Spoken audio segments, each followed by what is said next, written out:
What's up, ladies and gentlemen? This is Muscle, and this is another Two Line Music Hut's Entertainment Report podcast. And tonight, we have two repeat offenders. I'm not even going to give you the crazy intro. We're just going to introduce them, and let's get this show on the road. You know what we have? We have Mr. White Yardie and Wes Hype in the building. What's going on, gentlemen?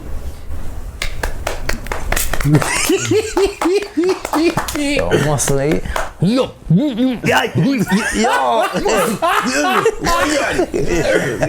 just like that. I feel like it's SummerSlam. Yeah. You know I'm coming for you, brother. Just like that. So what's going on, gentlemen? What are you guys up to? There. This is the astute investor, and this is our good friend from the UK, Mr. White. See it after the last podcast, the boy come print t-shirt. Make money off of it too. Yeah, astute investor. That's one piece. The investment. What? Of the investment. Fix up your argument real quick. These guys, we just started.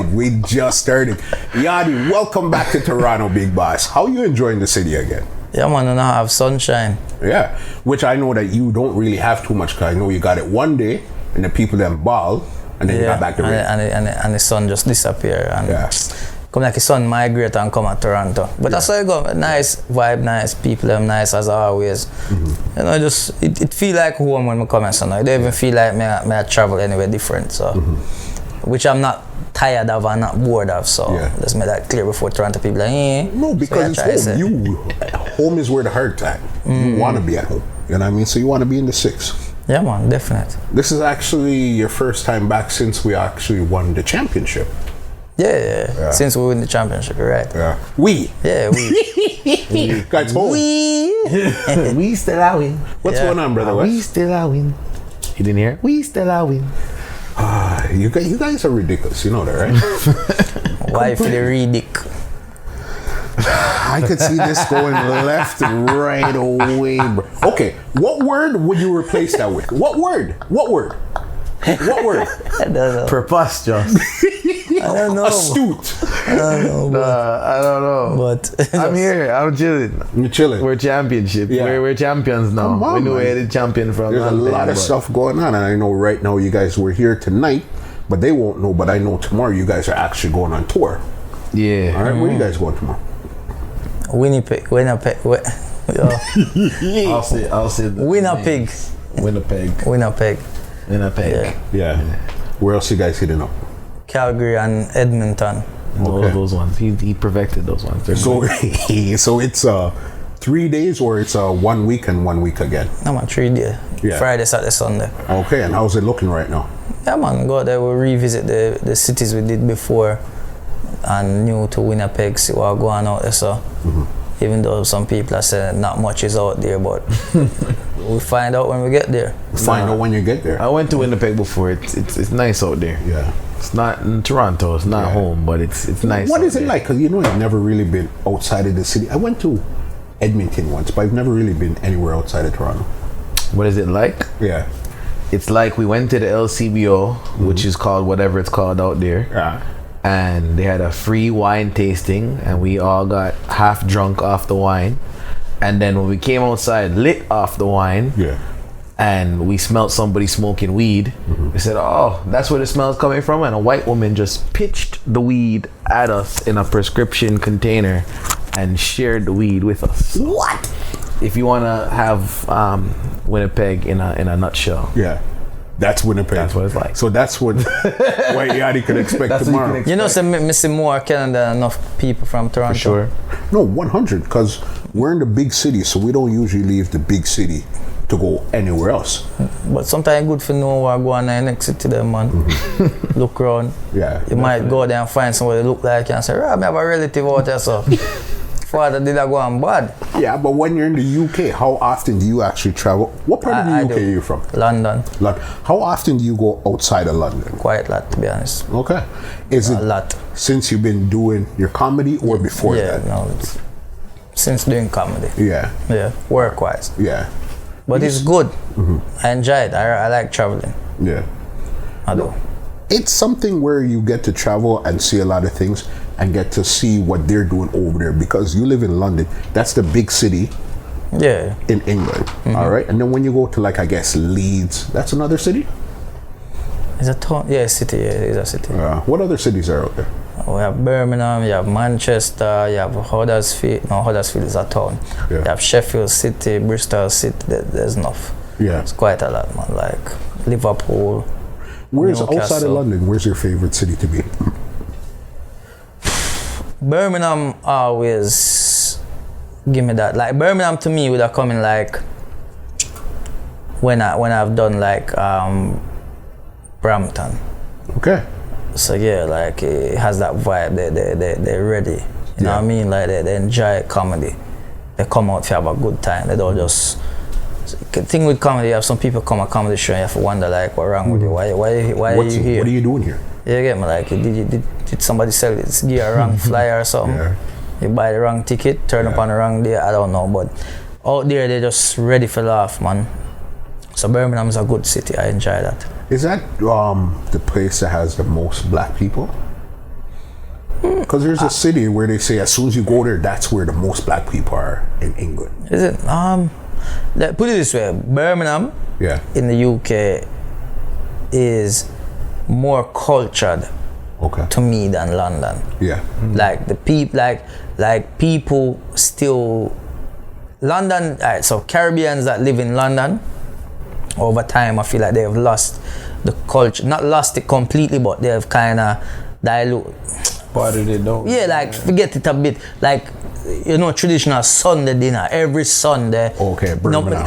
Regardless if you don't cook dinner Monday to Friday, Monday to Saturday, Sunday, Saturday soup day. Yeah. Like Birmingham's people still do that. Well, London people, they're more takeaway and go this takeaway restaurant, that restaurant. You know what I mean? So Birmingham people still have the plastic on the couch. most definitely. They have a room that you can actually sit in. Of course, most definitely. You're just looking at the room. Okay, that's the room. You don't go in there.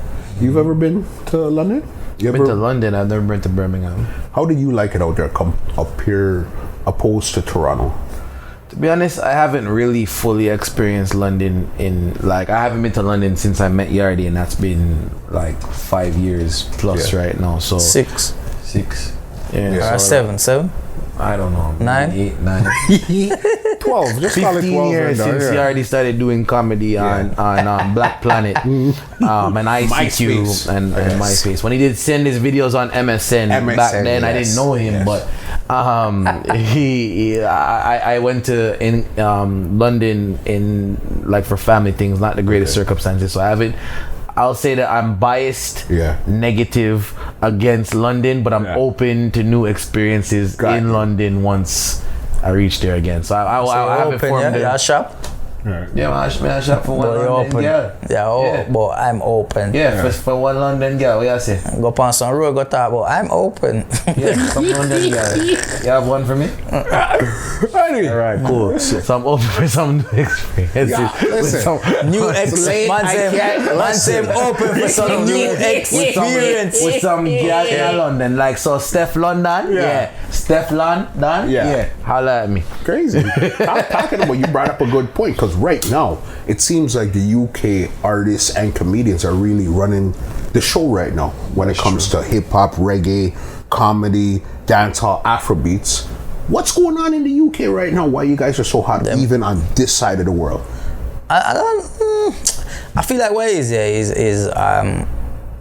there's more collabs happening over the last couple of years with UK artists and entertainers with other entertainers, which that helps because then you bring the audiences. Like for the simple Drake, like working with like gigs, just that's it. You know, he comes over to the UK and does a tour, and he brings out like 5 different UK acts every night. He's bringing out a different act. It's like that's helping them get out there.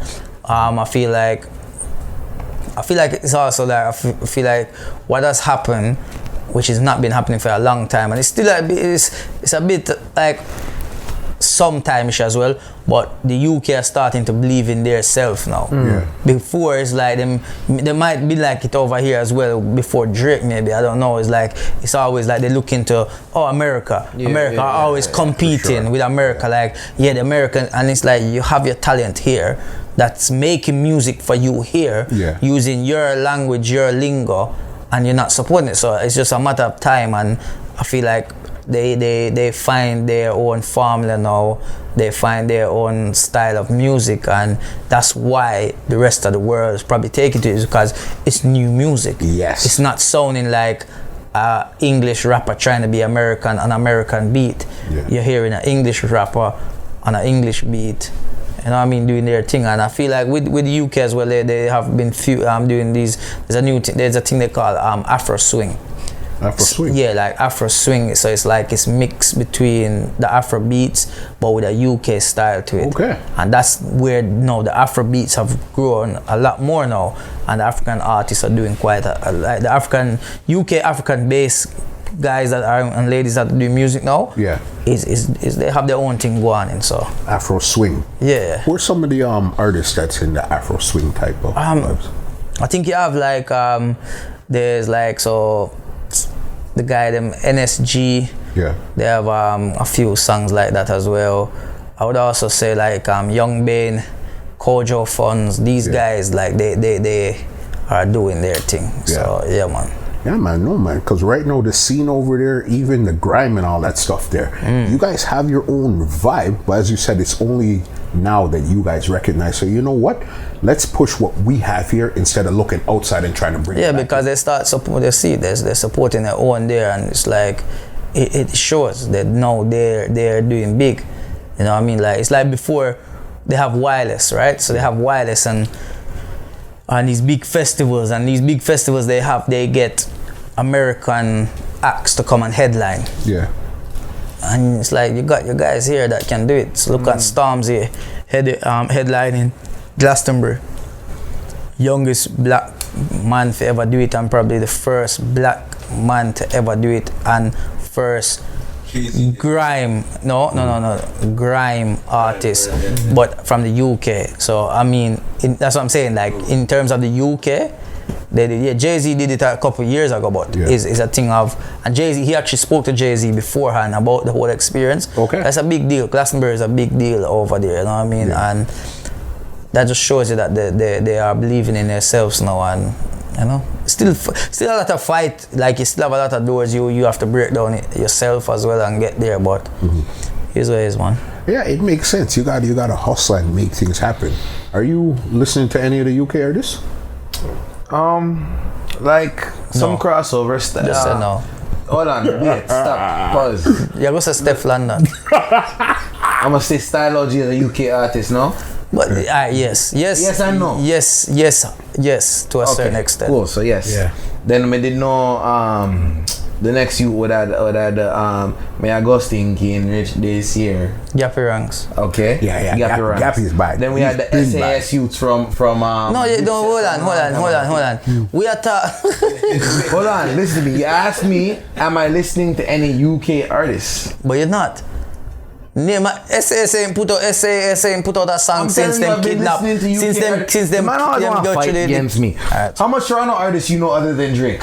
I know TV Gucci. I knew he was gonna say that. Of course. I know because me I bring him into the TV Gucci.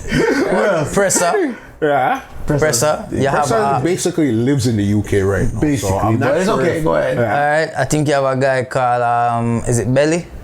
Yeah. Not a Toronto artist, but Canadian. Tory Lanez. Yeah. But that just means that Toronto's more. But me already a name like But you know what happened? You know what happened? He just did the exact same thing you did. Really? No, but with more. No. Because Belly has a song that is what 2 years old. Yeah, young name young Tory as well. Yeah. Have young Tory. That me name people where I rap. No, you are name people where so stop me know gigs and me know Stormy, but you just talk about them. And if I said their names, we're gonna say I just said that. How about Skepta? Is Skepta still doing his stuff out there? I don't know. I don't listen to Skepta. Yeah. Okay. So for the most part, I don't know a whole lot of UK artists, but I do. You know what? I heard of artists. What's Toast? Yeah. Coffee has a song named Toast, but I found there's a UK artist with a song named Toast. You know what I'm talking about? Yo, I was trying to look for Coffee Toast, and I found a UK artist with a song named Toast, and the name of the artist is not coming to me right now, but that song was fire. It was like had about 3 or 4 million views, and it was like about a year and a half old. It's a big tune. So that's on my playlist now, but I just know it as Toast. I don't know the artist. I do have respect for, and even on the there was the next song. That French Montana and them Waste you're talking Weston? No, Waste My Time. Krypton Corner. And then the first style of G song I liked was Izimi. Every guy Izimi with that film. Izimi. So come on, bro. Stylo's been working for us. Yeah, I didn't know about Stylo's name until Vibes Cartel and Nicki Minaj or whatever. But Izimi, every guy Izimi with that film. I want to say Stylo's been. I know Stylo for at least 5, 6, 7, been around 8 years. Yeah, man. Stylo's been around. And I have Gappy ranks on dubplate and all them stuff there. So I know about the UK. Yeah, of course. Okay. I know about the UK artists, but I wouldn't say like I listen to UK music. It's just the ones that kind of come across and I'm like, that stand out. I know about those ones there. Makes sense, you know, especially us being over here. I'm pretty sure if you ask somebody over there, they'd have the same thing. They know a certain crop, but not the entire catalog. I don't even know the catalog of Toronto artists, to be honest. You probably don't even know half of them name. I know everybody that you name, but Cardinal. I just Cardinal last week. We have a new video. We have a new video I come out called Run. Yeah. Alright, cool. You tried to call me up, but I didn't know, sir. I didn't try to call you. I just said, like... Saying what he was saying. You know what I mean? You got a super random question. Chromas, however she name. Chromas, however she name. Chromas. Whatever she name, I don't know her. Right now, Chromas, I can't front. She's the hottest female rapper coming out of Toronto right now. Chromas. If you say so. I say so. Chromas. Next podcast, City Girls is the hottest rappers coming out of rap. Where? Out of rap music. City Girls is the hottest rappers of all time. If you want to talk to the youths. Got a super random question for you, Adi. What would you do, or how would you feel if you turned on your phone tomorrow and Instagram disappeared? That's all well. Facebook. You turned on your phone and all social media disappeared. What would you do? What would I do? Yeah, how would you feel? I am an established enough comedian. Yeah, I am an established enough comedian to know that for me it's not just about like promoters book me like in the UK all the time and I don't even post the shows. Yeah. So they put it out. So you know what I mean? That's all it's about.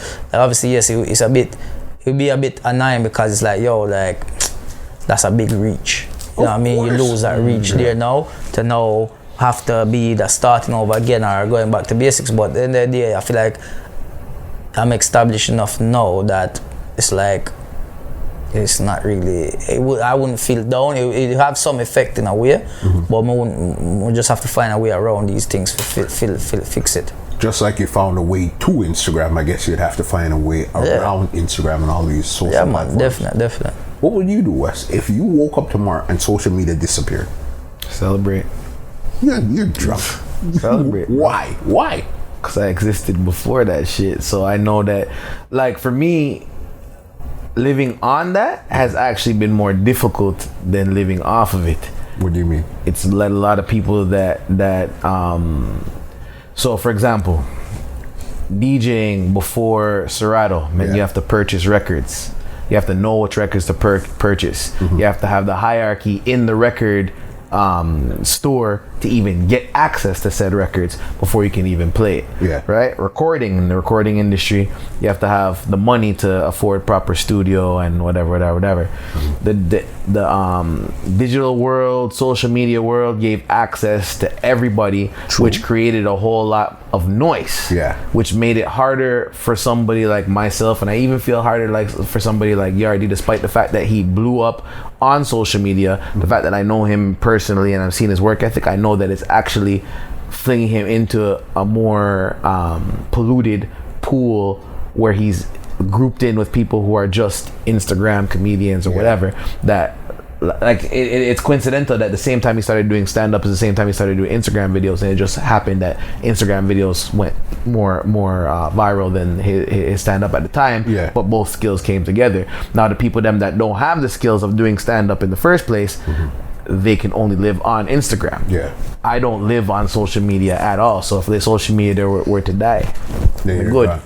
I didn't realize that you actually started Instagram videos and stand-up simultaneously. I thought it was Instagram that led you to stand-up. I was doing Keek before Instagram took. I was actually doing Keek videos. So it was Keek and then stand-up, and then Instagram started to do videos, and that's when I went on there. But it's not the following from Instagram for a lot of people said, how do I take this offline? Let's go stand up. He was already doing stand up successfly before it boosted your profile, basically. 100%. Or even expanded it. So more people knew what you're doing. What was your first show like doing stand up? The first time I do it in my front room with it was like 12 of us there. And it was we're having a barbecue, and we say, yo, I'm gonna do it and tell everybody come in the front room and just start. And then was like, yeah, it's good. Them like this, them like that. Then went to a Sunday comedy club, which is a regular Sunday comedy club in the UK. Went there and got 5 minutes on stage, and there was like 9 people in there. I was like, okay. And it was good, and then the guy who runs it say, yo, give me a number, tell me to come back a couple of weeks later, and I just kept telling me to come back every now and then, and so okay. And then that was it, man. So the first one was in the front room, so you never really feel it's nervous, because these are friends and family that are probably never see me like that. So to just come out and start telling them jokes, like it was like, it was a bit very nervous. What were you doing before stand-up? Delivery, driving. Driving? Yeah, delivery. UPS? No. Pizza? I not deliver people things, you mad? So what were you? Water. We used to do water and water delivery, and like big bucket of water was delivered to companies. And magazines as well. Not magazine where you put in a gun. Magazines where you read, we just used to drop them to the shops, like outside. Bap. Done. Yeah, man. But you mad think me can go knock on people's door. Got a delivery. Or knock on people's door, them not in, come back tomorrow. That long. I feel beg neighbor, yo, take this for your neighbor. I don't talk to them. So what? Just give it to them. You don't have to send on to them. I mean, that's great. And when did you actually quit your job where you were able to transition from doing delivery to actual full-time stand-up? When I realized it's too much for the boat. When I realized it was too much, I have to stop one. And when I stop the delivery, it's like I realized, yo, I eat this now. This is it now. It's like there's no feeling now. Know what I mean? This have to work. Know what I mean? Come now go back go do that. So this is what I do now. So. And how long has that been? 6 going into 7 years now. Went to 7, eh? Yeah, 7. Any regrets? Honestly, I don't feel like I have any regrets in terms of quitting the job, you mean? Or while doing comedy, like both. No, I don't regret doing it. I don't regret doing it. I feel like there's maybe so sometimes I used to think before, I used to maybe regret not doing certain things before, what like waiting too long to do things, because the whole like doing your first one-man show and things like that is like when you ask all the comics, when I used to ask all the comics in the UK, yo, I want to do my one-man show, I'd be like, oh wait, you just started, it's only been a year and 2 years, why you rush to do it? And I think, oh yeah, you have to do like, and then they put in your head that, yeah, you need to be doing it for like 20, 50 years before you do your first one. I'm like, no, there's no rules to this, man. Like, I'm not gonna do it. So I used to regret, but then I don't know because it's like everything. I believe everything in life is timing. Yeah. And 100%. whatever you're gonna get out of this career, whatever I'm gonna get out of my career, and whatever's meant to come my way will come. It's just about the timing. So I shouldn't worry about what holding back on things or why I didn't do this earlier. And everything happened for a reason. And when the time is right, it will all make sense. So. And I guess it took you a while to understand that while going through the process. It's basically enjoying the process. Yeah. And because again, it's like when we did a talk earlier, I said there's a lot of fight because there's still a lot of fight for me in the UK. There's a lot of fight for me. And not like, you see the comedy world, what people might understand is not a nice world once you get into it. Before, I was naive. I jump in and decide, say, this one bag this of jokes. Good. Well, yeah, man, and every comedian I go cool. And you realize comedians are the most, like, bitchiest people. Okay. Not all. But there's a lot of them and they're backstabbers and, like, they will block opportunities for others. For me, I won't block somebody because it's for me, it's like, if, like I said earlier, if you're meant to do this, that's yours.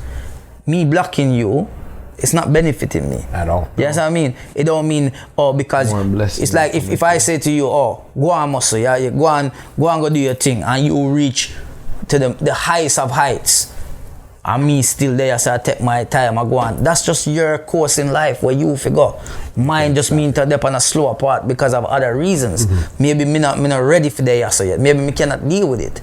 That's what I mean. So everything happens for time. So there's a lot of people that block, because even me get so much block on things, and as I said, just down to time, because there's things that have happened in the last couple of months where I've realized and information has come back to me, and before, again, this is what I'm saying, everything comes to time. Certain things I've heard now. If me did hear this like last year or the year before, would act different. Would react to it. Would start call out people and say, yo, rare. But how me deal with it now is just like, okay, it's good to know. I did know that already. I just need the confirmation. Me have the confirmation, but me not gonna react to it. Then me keep doing what I do, because I must do something right for you scared of me. It's just because when you block me, you're scared. You just know, but you don't have to know that I know. Trust me, man. But I'm guilty of what you're saying still. Like, you block me, dog? Yeah, block you. No, like. Okay, it all comes out now. Yeah, go on, talk. To be honest, the mentality of I was talking to somebody just literally yesterday, and I said I used to have a mentality where I felt like I believed in the saying, lightning never strikes the same place twice. I believed in that saying, and then when I seen one of my brethren start to move on, and he didn't really bring me with him, I was like, well, it's not really possible for me to, reach the levels that he reached, because lightning don't strike the same place twice, and it's like he's already gone, so I can't even be little thunder or whatever the fuck comes after lightning. Then somebody else happened. I said, oh shit, lightning don't strike the same place, but I seen it here, and then I just started to feel like, yo, I must be in the right place, because everybody around me is doing things that are benefiting their life. They're reaching heights that I haven't reached. I'm just waiting for my time now. You know what I'm saying? Like, so that it was like I'm in the exact place I'm supposed to be, rather than because somebody next to me already reached success, that means I can't reach success. It was just a complete like half glass full, half glass empty type of mentality, where I'm like, oh, because all of these people around me are reaching such success, that's exactly why I'm exactly where I'm supposed to be. And that's the problem with a lot of people that you're talking about that will block. It's because they have the mentality that because somebody else next to them is doing better than them, they can't do well. And that's the fucked up mentality. But it's not that they can't do well. It comes down to what your version of success is. Is your success 5 million followers on Instagram, $10 million in your bank account, 7 houses? No, that really depends on what it is. Go on and man, no success, Okay, so what does man do then? Man, them smoke cess. Smoke cess. Okay. Smoke cess. It really depends on your version of smoke cess. All right? Yeah, because my smoke cess is different from next man's smoke cess. But fucking the fun, dog. Anyways, who makes up these rules? Who makes them up? And who enforces them? That's what I want to know. Who is Cess, bro? Yo. Sensimina. My version of success like it's not about necessarily like your version. I hear what you're saying too, but regardless of your version, it's just the fact that you can be successful, you can be happy, you can achieve things, even though someone right next to your brethren, your sister, your brother, whatever, did the same thing. Doesn't mean it's not diminishing you. Yeah. It's not diminishing. It's not taking away anything from you. It doesn't matter if your version of success is the exact same. Like you could talk about Beyonce and Solange. That's her name, right? Solange. Yeah. Solange. Yeah. Okay, cool. Like their version of they just wanted to be successful singers. Now Beyonce's version of success and Solange's version of success maybe use like Michelle and Kelly and them as a, because those are sisters. They grew up together. And what I'm saying is their version of success may be different, but Solange is still a successful singer. Yeah. So the headline of just successful singer is the fucking same. Now that's when it goes into the direction of your version of success. But for my brother to be a successful business person and me to be whether I have billion or you have million, we're both successful business people. The mentality that's fucked up is to say that I can't be the same thing as you because you're already it, so I have to tear you down or stop you from being that because that's gonna diminish my chances of being that. That's fucked up. No, you're not. And I used to think like that, not so much that I would tear people down, but I would think that I could no longer achieve that because somebody got it. No way, that has nothing to do with you whatsoever. Totally different gear right now, okay? I want to hear from both you guys. What was it like the first time you linked Yardie to do a show? All right? Me first? What was it like dealing with Yardie, or what was it like dealing with Wes the first time he tried to book you for a show? Wes? Yeah. Yo, I just tell Wes straight, you know. Tell Wes straight. Say, yo, if you not bring me come to Canada, don't worry. Me I come Canada myself. Yeah. So either you work with me or don't work with me. So it was a mafia thing. Yeah, man. Yeah. Escort, I try escort, brethren. I see him. I say, I know I have this place locked, so you can't come here, so if you want to come here, so, but it's not the same thing if you link with me. Yeah. But really and truly, big man thing, big woman thing.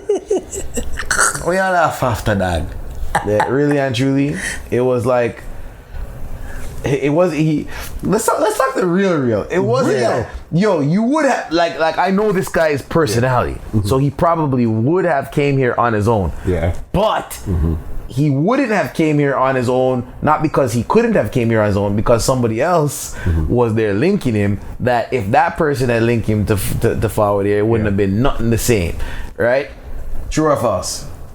Yeah. Okay. Yeah. So we both just seen the cross promotion in the situation. And it worked that way. He could have came himself. He could have brought somebody else. Or sorry, else could have make him forward coming on. But like I knew that I heard from a lot of, I don't link just any person. Like a lot of people told me to link Yardie before I link. So you reached out to him, or he reached out to you? I reached out to him. Okay. After 8 people told me, yo, link this guy. I was like, yeah. Link this guy, yeah. I remember. Link this guy, yeah. I was like, okay, fuck. Maybe a lot of people want to see this guy because enough people told me to link him before I actually reached out to him. And is that your version of the events that you remember? Yeah, well, we combine them together. No, basically what it is him link my management, and when him link my management, I talk, them a talk. You know what I mean? And my manager let me know, say, yo, we have a guy in Canada, want to bring you over there. I'm saying, cool, make it happen. I'm saying, okay, cool. But I think they were going back and forth, but it was taking long. Yeah. And same time, another guy linked me, say him want to bring me over as well. And then I say, all right, me said to my manager, yo, give me the guy them number. I'm talk to them, and then I talk to Wes. I'm said to Wes, say, yo, basically, I talk to him, I reason with him, I'm making us a next guy there as well. I'm saying, and then I said to him, say, look, man, like, we can make it happen, man. Let's talk, let's make this thing happen. Yeah. Come over there, I'll show you, like, I'll prove my worth. Yeah. Because that's what I was on. I was like, yo, like, you know, let me come prove my worth to you then, yeah? Let's make this happen. And I guarantee, after you book me that one time, you want to come back again and again and again and see that. And so business, I said, and you know, and I didn't say in a rude way to him, like to say, oh, if you don't bring me like I was just saying, look, like even if you don't make this happen, I'm letting you know though I will be at some point, you know. So it'd be good if we could work, but I'm a guy that I just get up and do things. So, you know what I mean? And facts, son. Facts. Just work. Just like that. You know what I mean? And it's the same thing that we do to other people in other cities right now and say, yo, listen, hey, we'd like to come to your city, but if you don't bring us to your city, we'll just come in and do it yourself. And we've been pitch a tent and everything. How long now have you guys been? I have to think about this word. How long? How long now have you guys had business together? It depends on if you're talking a Jamaican term. When them say man and woman together, them have their business are going, you know, like, you know, mix up no business with people. You know, but how long have we been creating comedy shows? Experiences for the masses. No boy, experience no masses, you know. Not only a masses, you know, massive. Duke, are you ready? Like coffee. Like, you know what I mean? Yo, somehow you make matters worse though. I don't know. Somehow you make matters worse. The masses. I don't know. Bro, the hardest people. The hardest? Why, man? Well, this is Muscle, and this has been another. Is this where we're going already? Is this where we're going already? I'm just, bro, but hardest. I guess 3 man on a couch that. Yeah, that was hardest. The hardest. God. Yo, what was the question again? Repeat the question, please. The question is, how long may I make this show them happen? Yeah. Yes. How long now has it been? From 2014 though. 2014 November. Okay, yeah, man, so 5 years. We linked in the summer, and the first show that actually transpired was 2014, beginning of November. What show was that? Africa vs West Indies Social Network Tour. That was the one with Yardie, Tricks, Major, Michael Blackson, Jay Martin, African Ape, and I like that. Somebody else I can't remember. Oh, them alone. What was it like the first time in Toronto, especially having to be amongst those comedians one time? Well, the honest truth is, me and Tricks work already before in UK. So hold on, so nobody's saying why for the work? But you not go work? Huh? You go work. I hustle. I never say work together. No, I said hustle. I never say work together. What did you say then? I said me and Tricks actually have worked before. Yeah? Is that what he said? He dressed up his talk. Yeah, get it right. Don't ever try to style a stylist, right? Yeah. So back in the UK, so we did 2 shows out there. So and you know we knew each other, so he knew what I was about as well, and I knew what he was about. Then Major, African Ape was still they started the same time as me as well. Okay. You get me? So there was no difference. They've never seen me perform. I've never seen them perform. I actually believe at that time I did more shows than both of them at that time anyway, because in the UK I was actually on the circuit doing comedy shows with other comedians. So I'm used to the comedy environment. You understand what I mean? Jay Martin I never seen him perform before. Michael Blackson only knew him from the movies. I've never seen him perform live or even watch. Actually, I have seen comedy specials before, not specials, but shows and stuff like that. So in a way, it was like I just believed in myself and what I was gonna do. I didn't let the moment get to me because I know what I was capable of. So when it came down to the show on my time, I went out there and did what I had to do, and yeah, man, it was a great reception. The show was good. You know, you had 4 judges on stage, 4 of them from Toronto. They all picked the Toronto Tricks to win. I knew he was going there. When he said 4 judges from Toronto, I knew where it was going. Which didn't I didn't believe was the case, but it was okay because when we did the second show on the Sunday, I made sure there was no doubt in the judge's mind. Yeah. And I delivered, and 1-1 me and Tricks.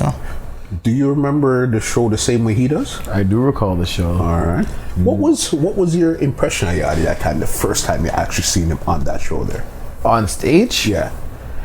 On stage, both nights he was still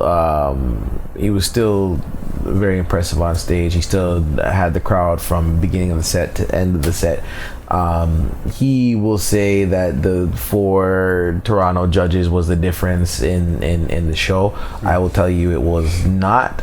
It was actually the fact that he could not take losing, because he felt that he did better, and like a true champion, he completely revised his set for the next night, and his next night's set was going directly at the Africans them, whereas his first night set was more general Jamaican observation, Jamaican relation, Caribbean relation. The second night he came at the jugular of the whole team of the African team, and that was the difference. Not so much the judges were the same 4 Toronto judges, the same judges, but the set did different. Yeah, and that's why he got the win clearly, exclusively, conclusively, without a doubt. The first round, I'm not gonna say like he was better or worse. I'm just gonna say that whatever the judges felt, it was more left up to their own interpretation, their own perception. Comedy is a thing that's perceived by the individual, so whatever they said is whatever they said. The second time around, it was more like, come on come on, bro, like you know who the clear winner is in the round. So that's what he did differently. Okay, makes sense. What's been your most difficult time in Toronto since you've been coming to Toronto? Now when it's winter time, man, and it's snow and them something there, man. Yeah. I don't know how to live here in them time there, man. It's difficult for everybody. Once in a 10 years, something like that. But that's it. Now, to be honest, nothing. I seen nothing difficult since being here. Even the crowd, you haven't had one night where the crowd was like, this crowd is hard to move. No. Because again, in the UK, you have you have different audience based on the cities, the environments, and sometimes just the room that you're doing the comedy in. Sometimes it could be so silly down to like the room's too bright. Yeah. Some people don't like for laughing at the light. Yeah. I don't know why. Like it's like they like a dance. You don't want to dance in the light. So all these things is like if for me, I'm not scared of a quiet room. If I'm telling a joke and they're quiet, I'm not scared because I know they're listening. Yeah. You understand what I mean? It's different when they're talking while you're doing your joke, because they're not paying attention to you. Yeah. So it's a difference. So long as once I'm telling a story or a joke and they're engaged into it, it's cool because I know I have punchlines coming and I'm gonna get the laughs. Yeah. So it's just I've never found any difficulty so far. So me not jinx it, but me have 3 shows left for this week. Yeah, so let's get it going on. And what could they expect from you for these 3 shows coming up? Jokes. Yeah. Because I'm a comedian, you know what I mean? Like, real funny. Really funny. But me don't know, like, what them expect? Like, if they ask Drake, what them expect from a show, they must say music. Yeah, like, rapping. Can I question that? Okay. I got a good one for you. Yeah. All right. Any of you guys could go first. What's your biggest fear in life? Go on, man. You know? I fear nothing in a dog. Man, fear nothing in a dog. I don't know. That's a difficult question, to be honest. Mine easy. Okay, let him answer while you think. Fear is failure. What do you mean? To fail.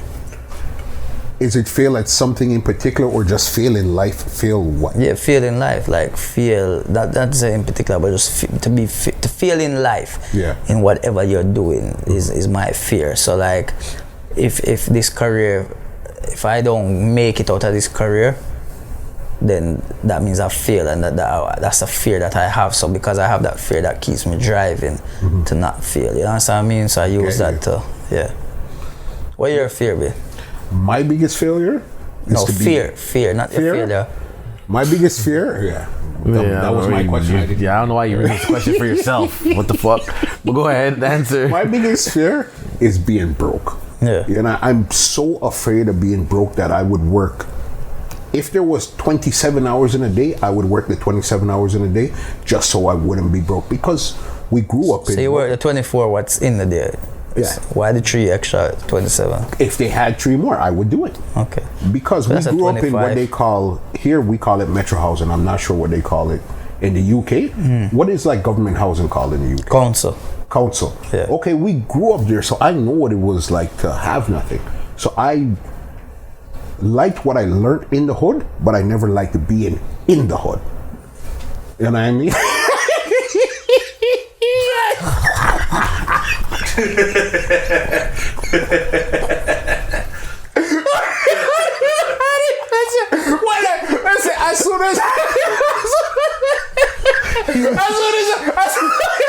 As soon as I said it, he was trying to let it go.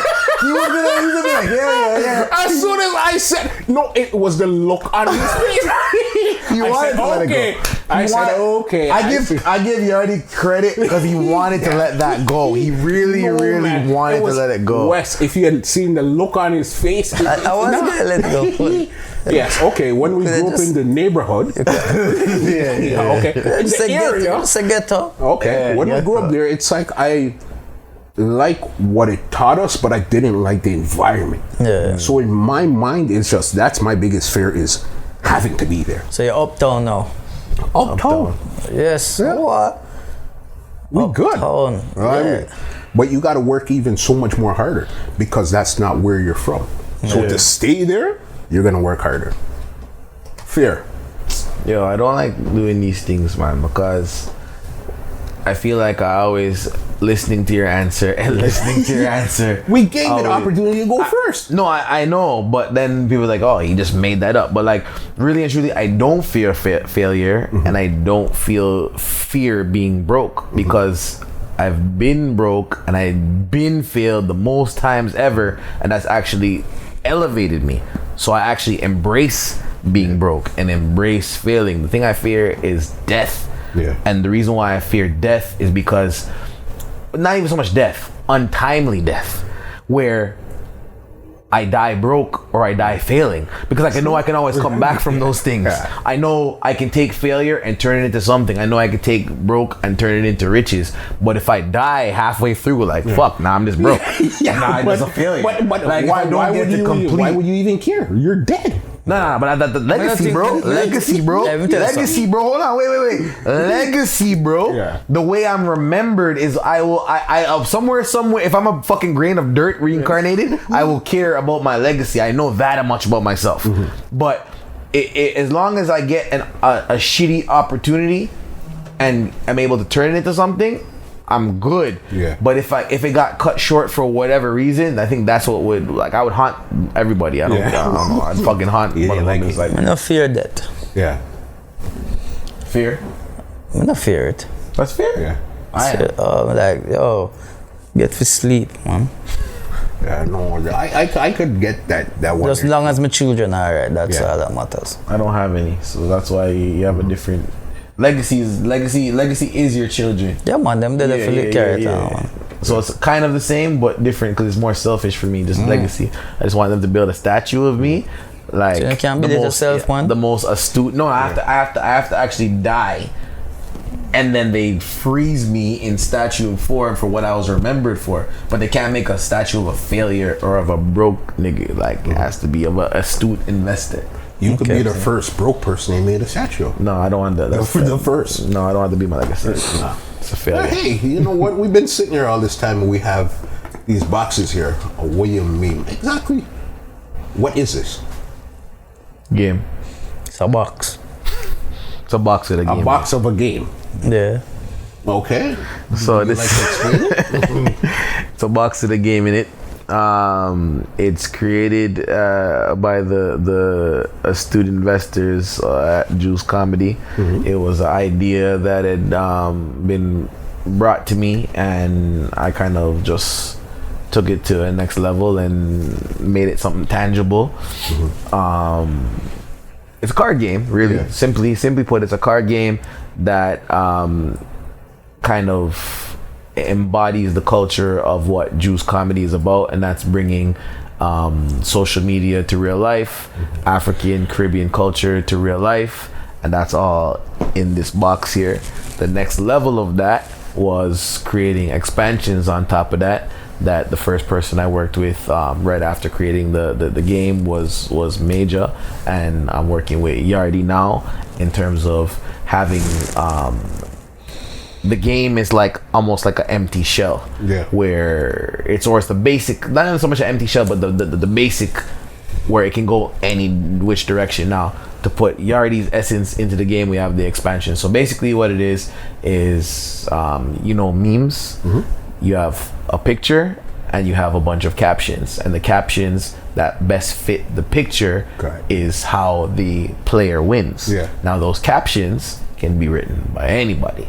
Those pictures can be interpreted any which ways, and it's the interpretation of those pictures which really brings the game to life. And that's why Major having his own expansion, Yardie having his own expansion, Jerry Seinfeld having their own expansion will completely change the way that the game comes to life. So right now it's a Caribbean African game. That's where we're starting, because that's all we know, and hopefully it can expand to levels and levels upon that, the way we grow it and grow it bigger. So makes sense. You know what I mean?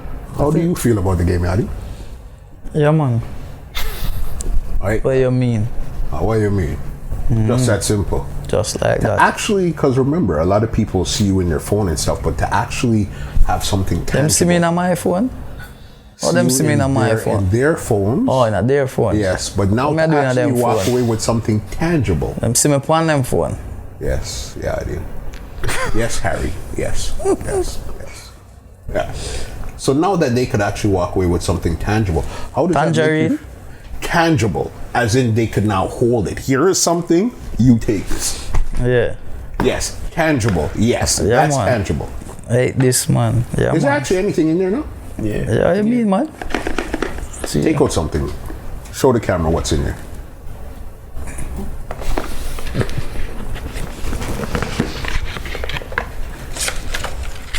What you mean? Okay. Booklet. Yeah. Oh, that's actually like sealed, brand new one. Yeah, man, brand new one. This one is all like package up and seal up fully. Plastic bun. What is that for? He would take out that's to hold the cards together. Okay, that's to hold the cards together. Boom. Mr. Michael Blackson. It's a picture of him. You can get it signed. What do you mean?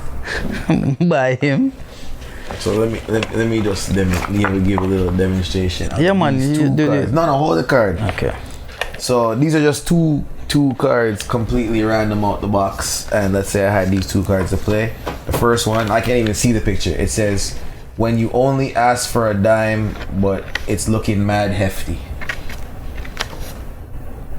You know what I mean? Could kind of apply. Yeah. When he says he will never nyam pum pum. So these two, basically the captions, you figure out as a group we decide which one decides to fit the best. You must let them have your baby picture. No. Not quite. Not quite. And it figures somebody like you would pick actually that card there. Right. Bruh. I'm kind of thirsty now. What's this here? Why? Good segue. Yeah. What's this here? So with Juice Comedy, we had to get involved in a juice business. My brethren actually brought the thing to the table for me. Kale, lemon, cucumbers, green apples. It's called compressed juices because in my old age, things aren't. I don't wake up and feel as energetic as I used to. I can't get up and do the same things that I used to.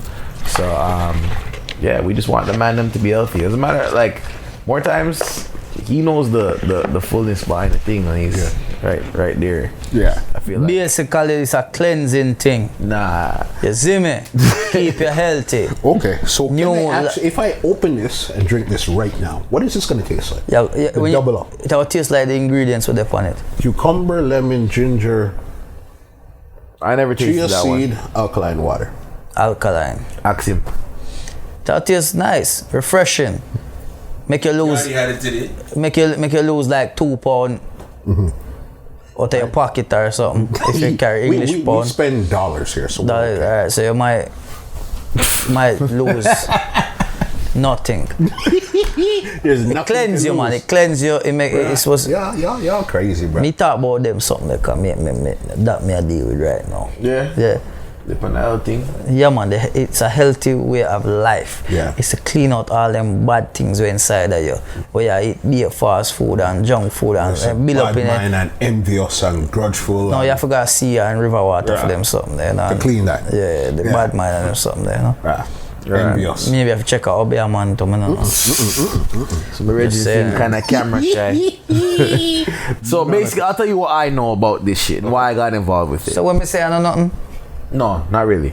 So, being the astute investor that I am, I get brought ideas all the time.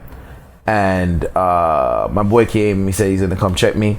And the first, like before we even got into any type of business, I noticed a complete difference in. You have one I shot them? Appearance. Yeah, in the fridge. Give one I shot. I noticed the complete difference in his taste it on the appearance camera. right away. Yeah, we'll do that. But yeah, like he just looked way healthier. I was like, dog, what going? Like, what the fuck?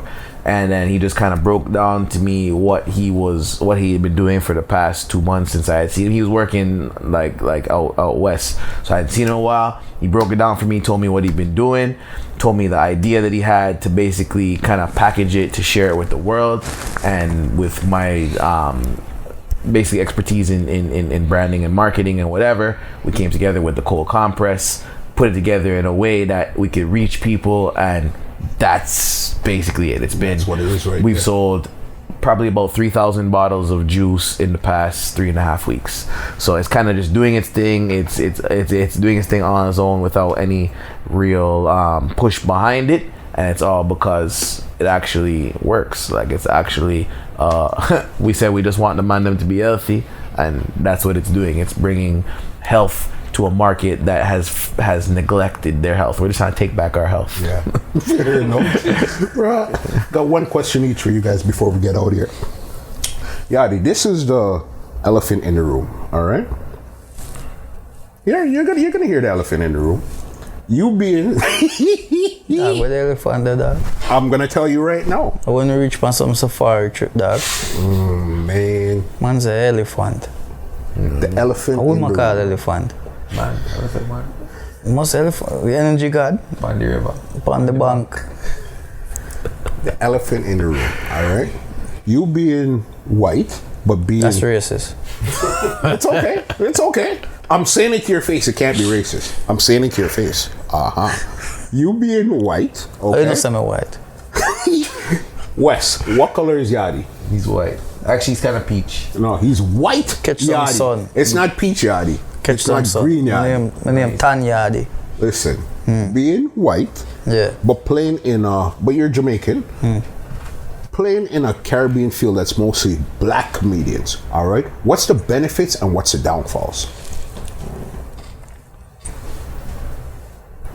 This is the quietest I heard you all night.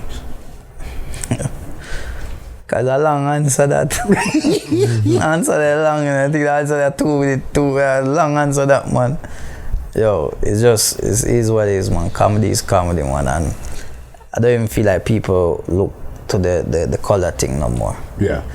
I think it gone past that level there, you know what I mean? It's not even about, cause I'm not doing jokes like that. Like, me have jokes when me use to talk about the white and what being white and also other white people and things like that, but yo, I feel like it's gone too far now. It's not even like, I'm too far in my career now where that's even relevant no more. Nobody comes thinking, oh, like he's a white guy. You know, that it's not about that no more. Like that whole, what do you call it? That novelty thing wear off now. You know what I mean? Like now it's about, can he deliver material? You know what I mean? Mm-hmm. Yeah. Ask me a film question now. Elephant in the room. What's one of the best things with actually putting together a show with Yardie? That he's Why a never asked me promoter. that one? Go ahead. That's not the elephant in the room. Nah, go on. He's a promoter. Yeah. He's a promoter, and he's Worker. not even that. Like, Cheerleader. yeah, bro. Let me answer the question. Huh? he's a dedicated worker, and like, so he cares about the way the event turns out. He cares about everything to do with the event. So it just makes my job as a producer that much easier, because he's not just on the art side of the business, he's also on the business side of the business, and that makes my job a whole lot easier, because even if I'm doing a lot of the business stuff, just the fact that he cares about it's like I have a partner in that side of things as well. I can't help him write no jokes. I'm not involved in that. I don't, as long as he knows he has 45 minutes, an hour or whatever, that's all his department. When I say, okay, cool, we want to do this such and such a giveaway, we want to do this in this venue, or we want to have this in this strategy, he's still there to, you know, at least talk about it and confer with and that stuff. So that's the best part with working with him versus other artists. Leave your social media handles before we get out of here. Where do we put them? Just leave them in any one of these three cameras. Yeah, piece of paper and write it down. Yeah. No, I don't. Yo! White Yardie. Everything. Your social media handles. Your Instagram's not White Yardie. I know that. If you type in White Yardie, it comes up as it's W Yardie. If you type in White Yardie, but why? Why don't you just put that in W Yardie? Because that's their name. If they type in White Yardie, it might come up. It will come up. Possibly. Alright, Facebook is White Yardie, Twitter is White Yardie, YouTube is White Yardie, Instagram is W Yardie, Snapchat is W Yardie. Thank you. I appreciate that. But then just write White Yardie, come up anyway. Perhaps. West Hype. You're sticking to that. West Hype on everything. West Hype over there, Sopan or something there. Over there. West Hype on everything. No, it's not. On Facebook, it's not West Hype. Yes, it is actually. No, it's not. And the Cold Compress on Instagram, the Young Boys Project, which we didn't get to discuss at all, and that's fine. I know what you mean. On Instagram as well. Just follow them things you can find. Which Young Boy Project? On my own. Oh, so yeah. Next time, then. Yeah. Brother West. The youngest them. Always a vibe. W Yardie. Yeah. White Always Yardie. a vibe. White Yardie. W Yardie. White Yardie. W Yardie. Right. You're the one that put it on Instagram. I didn't tell you to. Ladies and gentlemen, this is Muscle, and I'm out. No, man, do better than that, man. Ladies and gentlemen, this is Muscle, and this has been another Two-Line Music Cut Entertainment Report podcast, and we are out. That was better. This podcast is brought to you by www.twolinedmusichut.com.